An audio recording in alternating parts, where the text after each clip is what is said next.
Halo guys, tapi di sini dan ini adalah Huawei MatePad Pro. Huawei bikin tablet. Ngapain ya? Biasanya kalau kita mikir soal tablet itu kalau nggak mikirnya itu Samsung Tab ya iPad, kayak sisanya itu numpang lewat doang. Jarang kepikiran soal merek lain, apalagi Huawei yang tiap saya bahas produk mereka harus selalu ngingetin kalau produk-produk terbarunya belum disupport oleh Google Mobile Service atau GMS.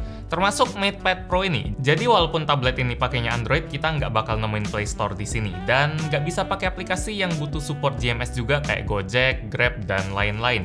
Soal ini udah sering saya ceritain lah di video soal Huawei yang kemarin-kemarin, jadi kita skip aja. Jadi ngapain Huawei masih repot-repot ngeluarin produk yang kayaknya udah aplikasinya kurang lengkap, terus dijual di pasar yang udah kayak dikuasain merek lain, dan dengan harga tabletnya yang nggak bisa dibilang murah juga. Harga tablet ini kurang lebih 10 juta loh. Pas video ini dibuat sih, sampai tanggal 31 Agustus nanti lagi ada Big Screen Bigger Promotion yang bakal ngasih cashback plus bonus M Pencil plus Smart Magnetic Keyboard, jadi lebih worth it lah. Cuma tetap aja, ngapain mereka repot-repot ngeluarin produk kayak gini?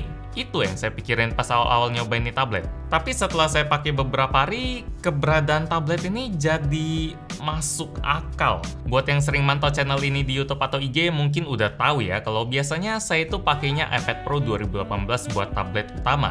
Biasanya si iPad saya pakai buat kerja, chattingan, buat denger lagu, buat nonton, dan itu aja sih. Di sini bisa dilihat kalau aplikasi di iPad saya cuma segini doang. Nggak ada IG, nggak ada Twitter, nggak ada TikTok. Kalau ada game cuma Mobile Legends doang, itu pun karena dulu saya install buat nyoba performanya dan lupa uninstall. Aplikasi yang paling sering saya pakai di iPad ada 5, Microsoft OneNote itu buat ngerapiin catatan soal barang yang lagi di-review, terus ada Gmail itu buat ngeliat email, tentu aja. Terus ada YouTube buat nonton dan mantau komen-komen di channel sendiri. Terus ada TikTok buat ngeliatin kerjaan apa yang masih harus saya kerjain hari ini. Dan terakhir Google Calendar buat ngeliat jadwal tayang video di channel ini biar nggak ke-skip gitu. Buat saya fungsi tablet memang lebih ke sana sih, buat yang serius-serius lah, yang produktif. Dan pas saya pakai MatePad Pro buat ngegantiin si iPad, semuanya tetap bisa saya kerjain dengan lancar banget. Kayak pas saya bikin catatan teknis soal Huawei MatePad Pro ini, mulai dari spesifikasinya yang pakai Kirin 990, terus nama warnanya itu Midnight Grey, dan lain-lain. Biar nggak salah info, semuanya bisa saya kerjain dengan gampang. Sama enaknya kayak iPad. Bisa dibilang setengah kerjaan saya di tablet nggak jauh-jauh dari nyatet ginian lah. Kayak mungkin buat Anda percuma gitu ya, beli mahal-mahal cuma buat nyatet, tapi memang seenak itu gitu. Terus buat Gmail gimana? Kan nggak bisa install aplikasi Google. Kalau itu tinggal pakai aplikasi email bawaan Huawei aja, terus kita konekin Gmail kita ke sana. Atau kalau mau pakai browser juga bisa. Kalau YouTube nih, gimana? Udah ada shortcutnya juga sih dari Petal Search, jadi kita bakal langsung diarahin ke situs mobilenya YouTube. Jadi serasa pakai YouTube di komputer lah. Memang nggak sefleksibel aplikasinya langsung sih, tapi tetap bisa muter video di background aja. Saya udah puas, nggak minta lebih lah. Ya, ini bisa muter di background. Kalau TikTok, tempat saya biasanya bikin daftar kerjaan biar nggak ke-skip terus malah ribet sendiri, di app galeri udah ada malah. Aman, di sini saya bisa bikin daftar kerjaan langsung dari sini atau contrengin kerjaannya, dan daftarnya juga bakal nge-sync ke HP dan komputer. Ini nikmat banget. Dan terakhir, aplikasi dari Google lagi, Calendar. Ini aman juga, soalnya bisa dibikin shortcutnya ke browser biar UI yang dikasih bisa sama kayak UI kalau kita bukanya lewat komputer. Jadi kalau buat saya pribadi, nggak heran lah kalau saya seneng-seneng aja sama MatePad Pro ini, walaupun nggak ada dukungan dari GMS lagi. Kalau HP rasanya memang lebih berat sih, kan HP itu kita ngarepnya lebih lah, soalnya kan dia udah selalu nempel di kita dan pengennya tuh siap dipakai kapan aja. Kayak kalau lapar, tinggal keluarin HP dari kantong, terus pesen ojol, udah. Kalau ada chat atau telepon pesanan sesuai aplikasi, enaknya tinggal direspon di HP. Apalagi sekarang aplikasi ojol juga cuma boleh login di satu perangkat doang kan. Kalau kita login di tablet terus mau pakai di HP,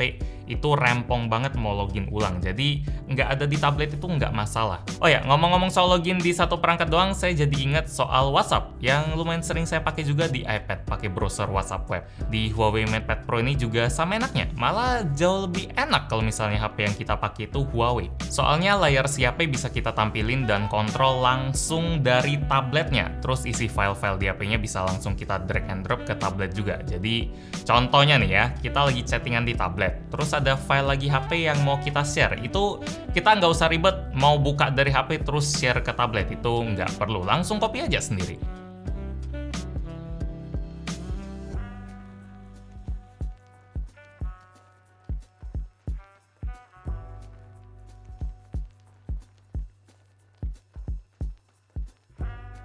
Atau kalau misalnya ada aplikasi yang lebih enak dibuka di HP kayak IG misalnya yang di iPad jelek banget, langsung buka di layar tabletnya aja di Huawei ini. Suara yang harusnya dikeluarin dari HP juga bisa kita atur biar dikeluarin oleh tablet, biar lebih mantep. Soalnya si MatePad Pro punya 4 speaker hasil kolaborasi sama Harman Kardon yang suaranya itu kenceng banget. Ngomong-ngomong soal speaker, kita kayak jadi agak lupa buat ngebahas hardware-nya ya. Banyakan ngomongin software, karena masalah yang paling kepikiran kalau ngomongin Huawei pasti selalu software-nya gimana? Google-nya aman nggak? Atau mungkin kita selalu nanya itu karena kalau soal hardware, nih tablet udah dijamin kenceng lah. Dan memang gitu sih, chipset yang dipakai udah yang terbaik dari Huawei, Kirin 990. RAM-nya 6GB dan memori internal 128GB. Ukuran layarnya sendiri pas buat saya itu 10,8 inci dengan bezel yang tipis banget, cuma 4,9 mm. Ini lebih tipis daripada iPad. Resolusinya Quad HD alias 2K dengan rasio 10:16. Jadi kalau ngomongin soal kenyamanan kerja di tablet, hardware-nya ini udah enak banget lah. Mau dipakai buat ngetik di magnetic keyboard-nya juga betah. Mau kita pakai buat nulis pakai aksesoris M Pencil-nya juga enak karena layarnya udah tajam. Jadi tulisannya berasa lebih nyata juga. Baterainya sendiri 7250 mAh ya yang support Huawei Supercharge 40 watt, tapi sayangnya charger bawaan yang dikasih baru 20 watt. Mungkin mereka ngarepnya yang pakai MatePad Pro ini udah punya Huawei P40 Pro atau yang Pro Plus, jadi kita udah punya charger bawaan, tapi nggak semuanya sih, jadi harusnya udah ada. Tablet ini juga dukung fast wireless charging dan ada fitur reverse wireless charging juga buat ngecas perangkat lain yang bisa dicas wireless. Dan buat kualitas kameranya, hasilnya sangat biasa ya buat sebuah tablet, walaupun harganya ini udah 10 juta dan dia dibuat oleh Huawei yang terkenal sama kualitas kamera HP-nya.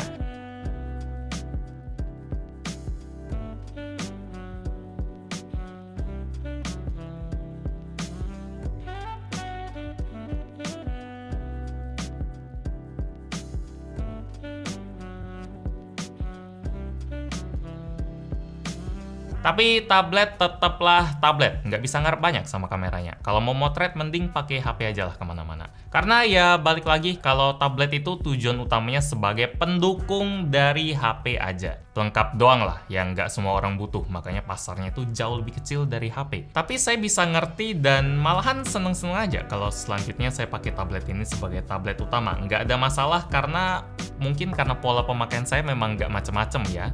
Malahan kalau pakai tablet ini mungkin godaan buat macem-macemnya bisa ditekan banget dan bisa lebih produktif.